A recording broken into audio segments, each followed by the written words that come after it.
Hello and good morning, CTS267 Section 840 students for the spring 2017 semester at Anne Arundel Community College. This is the CCNP TSHOOT course, and this morning's video tutorial is going to be a tutorial and solution set on challenge activity number 11. So the fourth PILE Accounting Forensics, I believe that's the name of the company, PILE Accounting or PILE Forensic Accounting Ltd. So we're going to be taking a look at their network one more time. So let's dive in here and see what this activity is going to challenge us with. So it looks like they've got 47 branch offices that they've acquired worldwide. And Carrie has learned about EIGRP stub routing.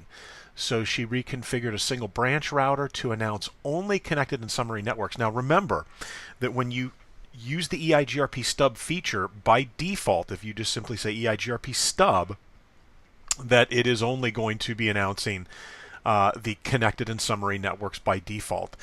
There are some other options which we'll take a look at here that you could add in, but by default, it's going to be connected and summary. And she was trying to do a proof of concept, and so now we've got a phone call here. It says, after the EIGRP reconfig, the branch router lost connectivity to the internet. Now, we clearly have an indication here, and this is going to help us narrow things down right away. So the branch office was working fine before Carrie decided to reconfigure EIGRP, and after the reconfiguration of EIGRP, the branch router lost its connectivity to the internet. So we clearly know that this is probably going to have something to do with EIGRP. So let's go ahead and, well, you can see we can't jump onto the branch router there via the console port. And all the scenarios here with PILE seem to have asked us to access remote devices. You can use Telnet in the job. So yeah, we're typically having to Telnet around the network. And let's see. My guess is from PC1 we may have to go, maybe from HQ2. Okay, use Telnet from PC1 or HQ2 to connect to the branch router. And the branch router IP is 10308. And so let's try from HQ2, because my guess is we're going to have to take a look at the EIGRP config on HQ2 as well. So here we are, and let's roll over to, well, actually, before we do that, let's go ahead and say show run section router EIGRP. And let's see how we're configured on this side. So we've got two network statements, both advertising 10.2 255/24s, or the 10.200/24, and then 10.3, and we've got EIGRP stub connected summary. All right, so let's telnet over to 10. And I can't believe I forgot the IP address already. It's one we've been dealing with here, 10.308, so 10.3.0.8. Whoops. 10.3.0.8. All right, let's get our password in here. And now we're on the branch router, so let's go from user exec to privilege exec, and then into global config. I'm sure we're going to have to change something here. Do show run section router EIGRP. All right, so the first thing that you'll notice is we've got the classic on HQ2.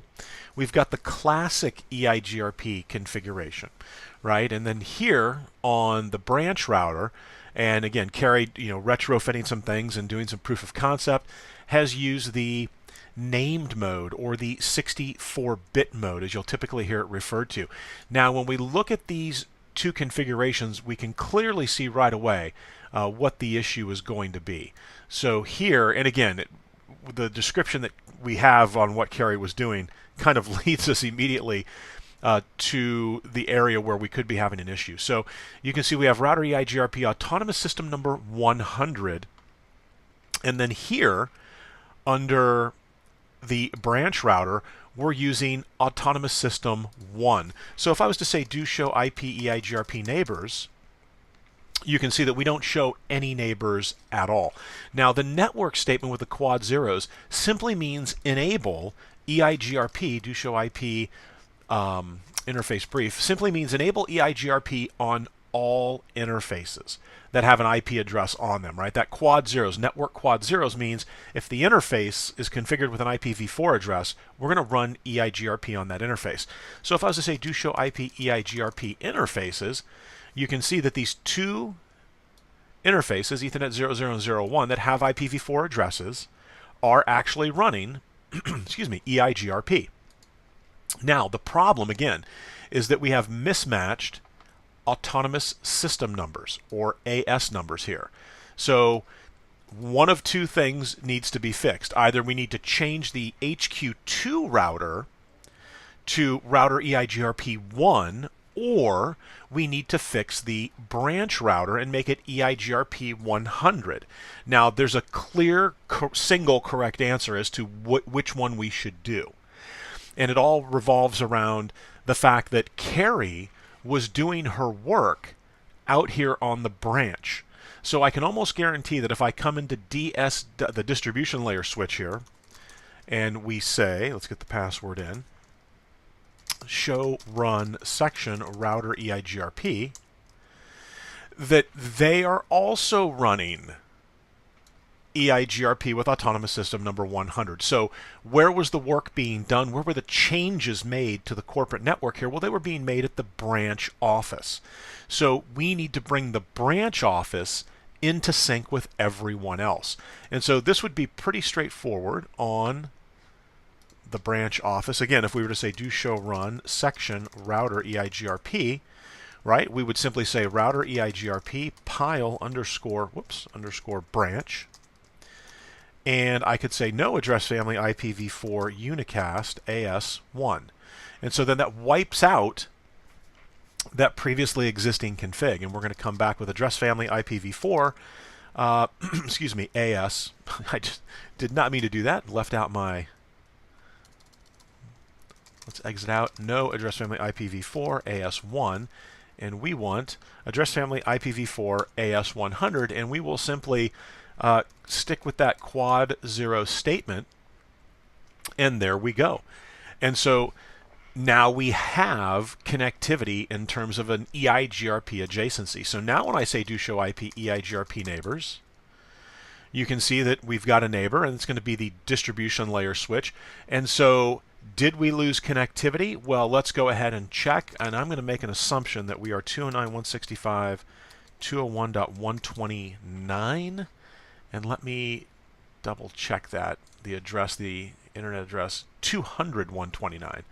So let's get the right address in there. To test internet connectivity, can we get out?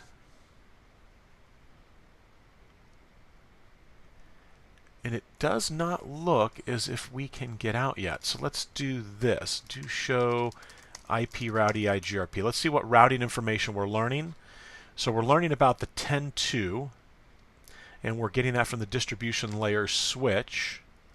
And let me double check that IP. Is that the right IP? 209.165.200.129. You will only be able to ping this internet address if the source is a private address. For example, PC1. Well, we should be able to ping, I would think, from the branch, because we're going to be a 10 dot.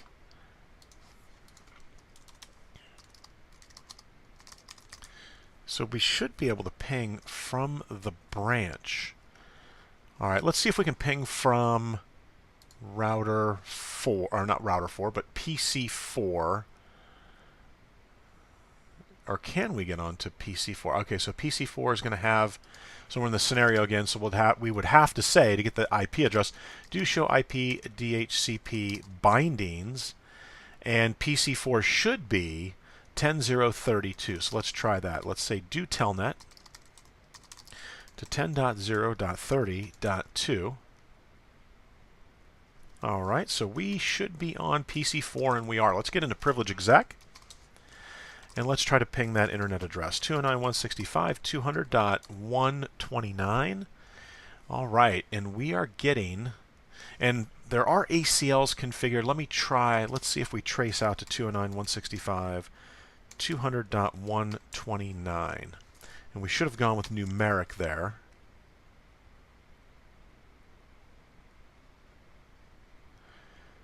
All right, so we're clearly not getting all the way to the internet again. And we should be able to get out there. Let's see from PC1. And maybe what that is meaning is we can only do it from PC1 or from one of the PCs. Let's see what happens here. Yeah, so it works there. And whoops, 129. Let's do this. Control U, and let's trace out to 129, 165, 200, 129 numeric.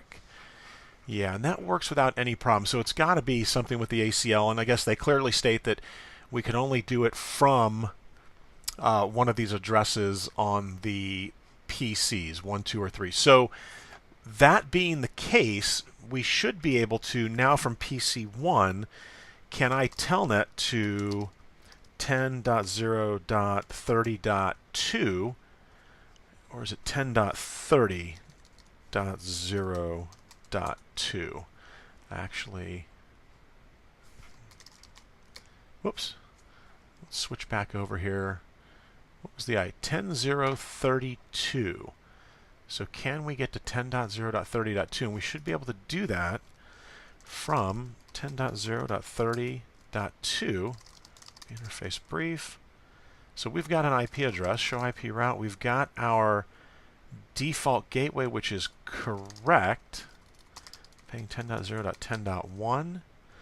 And so we're good there. Let's take a look at the show IP route here on the distribution layer switch. Do we have a route over to... Oh, I apologize. I'm completely looking past the fact that, and I just skimmed by it, that when we had... Did we set it up as a stub, or was it a stub initially, I believe?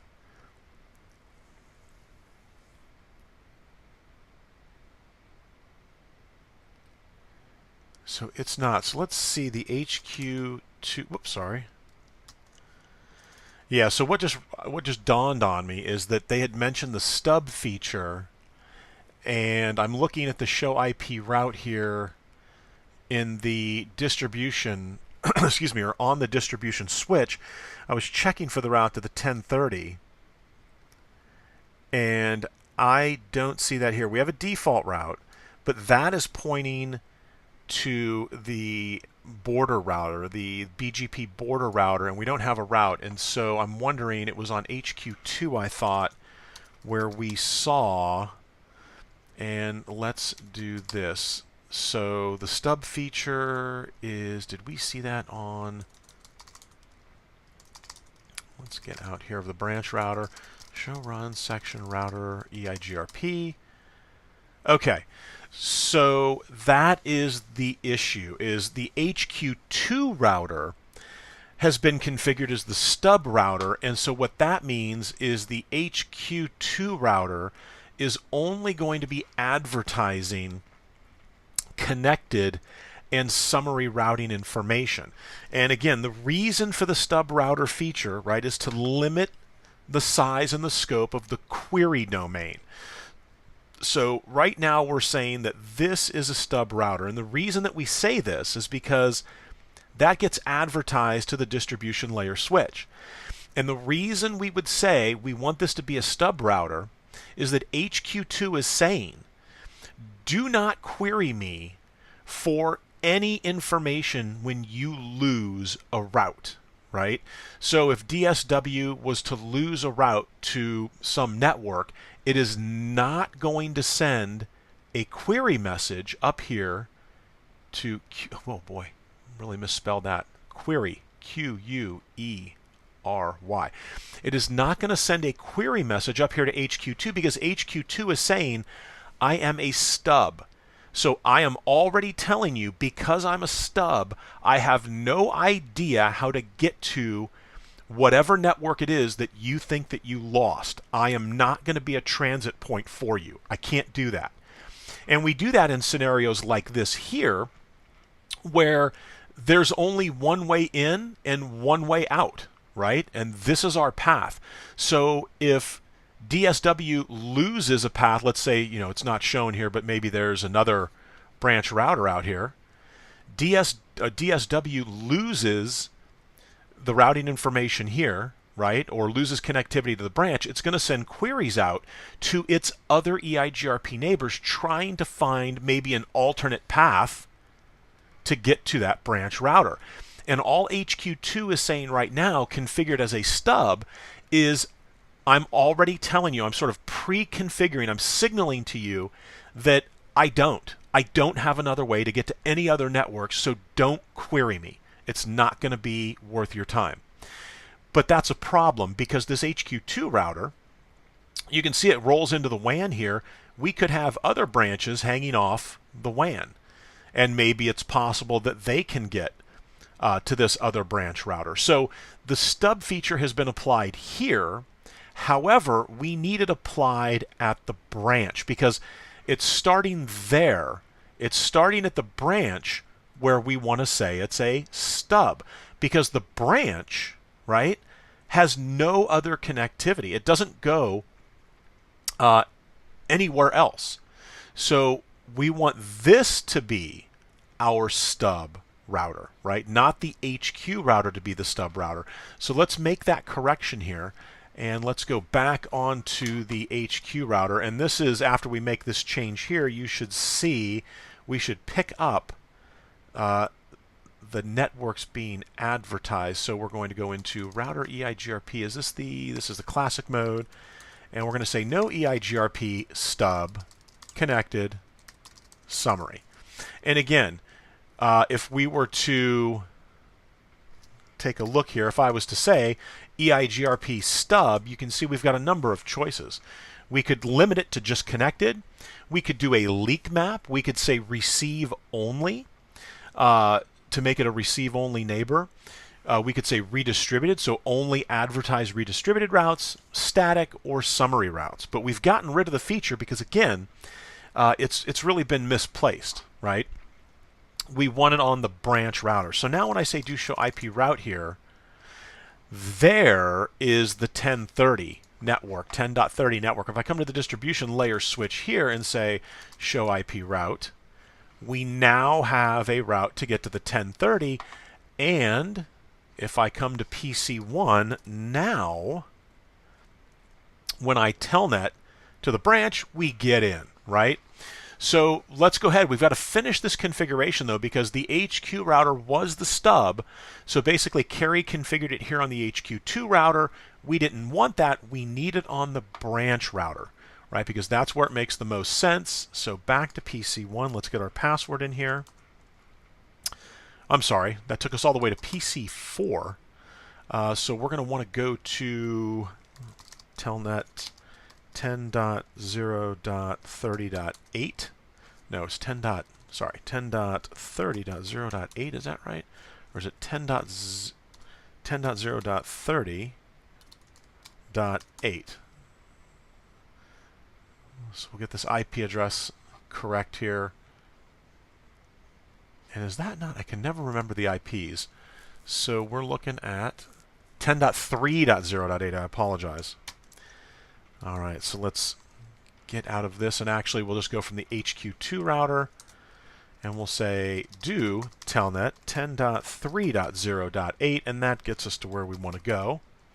Let's get into privilege exec, CISC0, and then into global config, where we're going to say router EIGRP, and we used, was it the PILE do show run section router EIGRP. And so we're going to say router EIGRP PILE _ branch. Address family IPv4 unicast AS100. Now, where do we do the stub feature? Do I do it right here when I say EIGRP ?stub? You've got it. It is right there. Now, again, we can say connected, summary, static. So we'll go with the defaults. Now, this is going to tear the adjacency down between HQ2 and the branch, right? It resets the adjacency for us.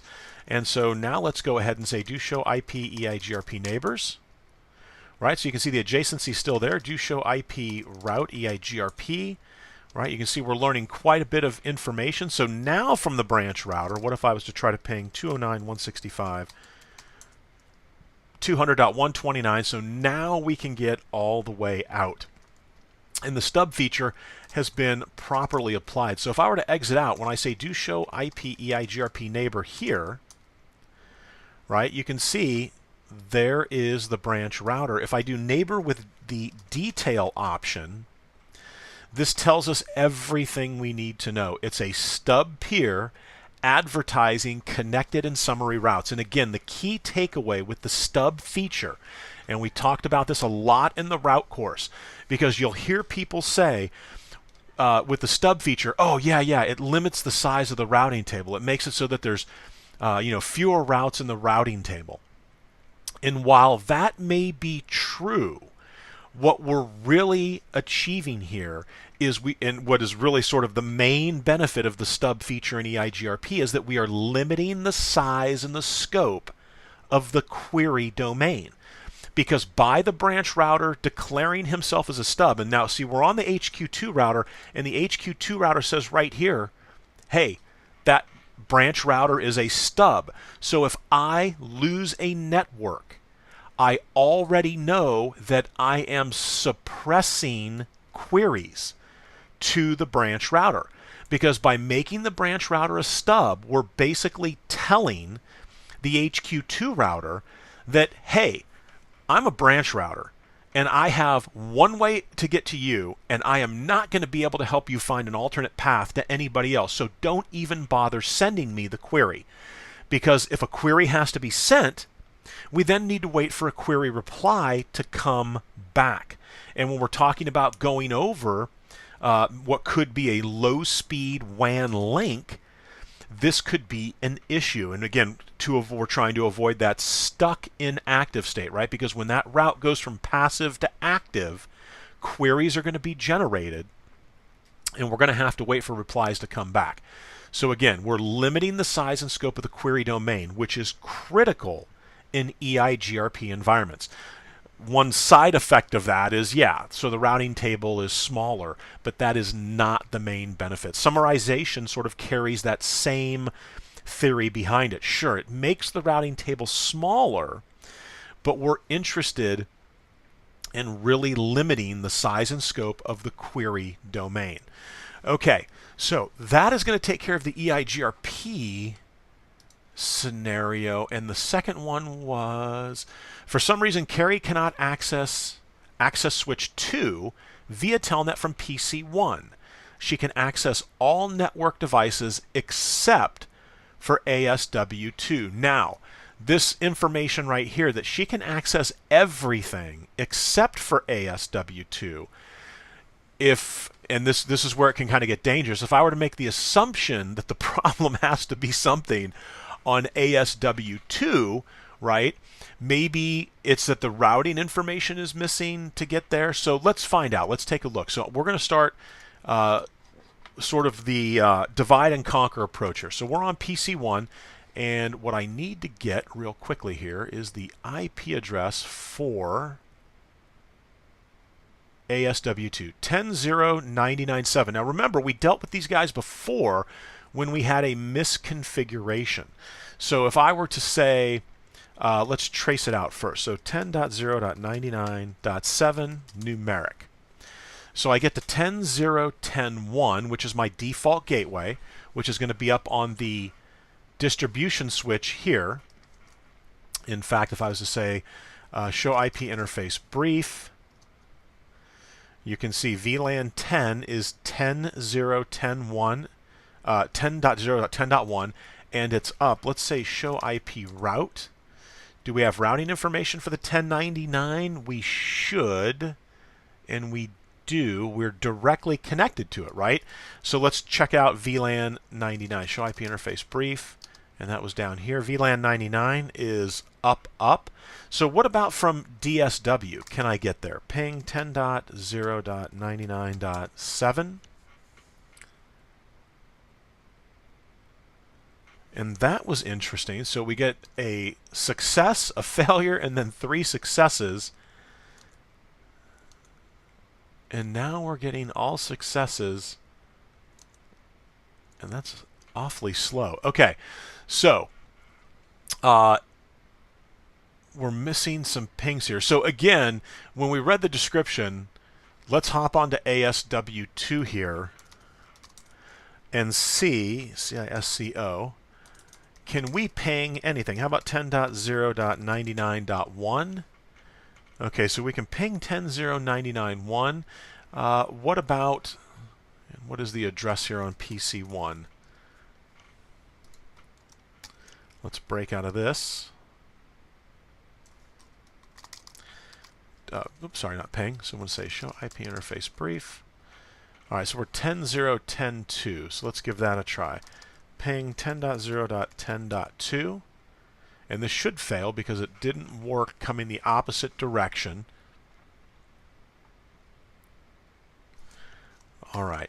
So can we get to ping? How about 10 dot, or not 10, let's go see if we can go the other direction. 209.165, 200.129. What does it look like?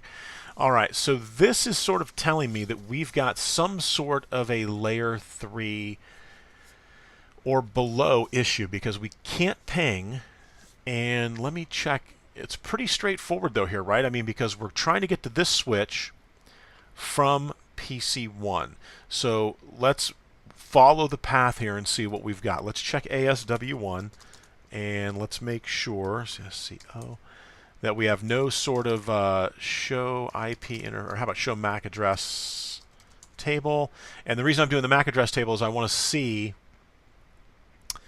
the VLAN 10 ports here, Ethernet 01 and 02. So show run interface Ethernet 01. Let's make sure we don't have any sneaky ACLs on here. Ethernet 02 that are preventing us from getting over there to the switch. What about a show run include filter? I'm looking for a VLAN ACL. We don't seem to have that. Something that would be blocking us, at least not here on ASW1. So it looks good there. If I come to the distribution layer switch, let's check for the same thing here. Let's say show run include filter. So it doesn't look like anything there. Show IP interface brief. Show run int Ethernet, or actually not Ethernet. We wanted to see, actually, let me come over to ASW2 here and see show IP interface brief. All right, how about a show VLAN, oops, sorry, show VLAN brief. So we do have the right IP address. It is 10.0.99.7, so that's not the problem. And VLAN 99 is active. Show interface trunk. Let's see if it's being pruned manually or otherwise. So the VLANs in the forwarding state are 1, 20, and 99. And it's got to be good on ASW1. On ASW1 for PC1 because PC1 can get all the way out to the internet. So this is interesting. Let's take a quick look here. Let's try this. If I go from PC3, can I go over to ASW1? Show IP interface brief. And this should be 6. So yeah, 10.0.99.6. So let's try that. Ping 10.0.99.6. All right, and that works. And so I can go that direction. So let's see, ASW1 would seem to be configured properly. And we've got the right default gateway and show IP interface brief. Whoops, sorry. Show IP route. And there we go. So the problem, and this is unique, right? So there's going to be an IP default gateway statement here. Show run include gateway. So when we are trying to use the what's referred to as the management VLAN, right?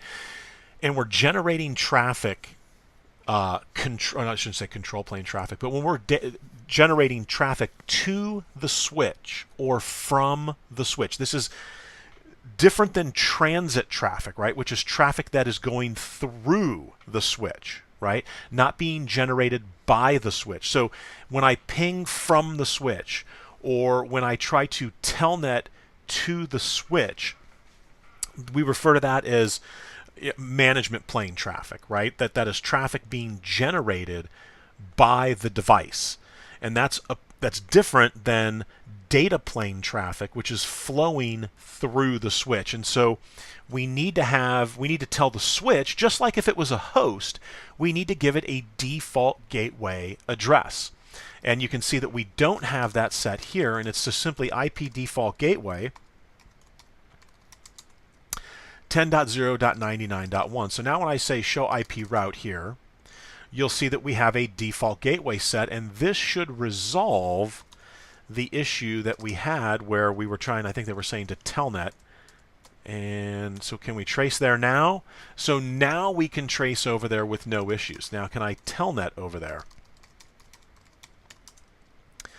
Outstanding, right? So that is going to resolve the issue. It was simply missing that default gateway. Now remember, that default gateway statement is not saying that all the traffic that comes through that switch is going to use 10.0.99.1 as its default gateway, right? It's completely mutually exclusive from the data plane traffic. This is for traffic generated by ASW2. In fact, if we roll back just a little bit here, you can see here where we tried to ping the internet and it didn't work. Now, ping traffic or telnet traffic, this is traffic being generated by the switch, not traffic passing through the switch from other hosts that are plugged into the switch. So now when I say do ping 200.129, now it works, right? And I want to make sure I draw that clear distinction, because there is typically an epic misunderstanding of this command, that what you're doing with that command is that you're telling all the traffic that comes to this switch that its default gateway is 10.0.99.1. That is not the case, right? This statement here is basically, think of it as you're setting the default gateway for the switch. In other words, for traffic generated by the switch itself, not traffic that is passing through the switch, which would be transit traffic, right? All right, well, that is going to wrap up challenge number 11 in the PILE Forensic Accounting Ltd network. Thanks for watching, and I will see you guys on Thursday night.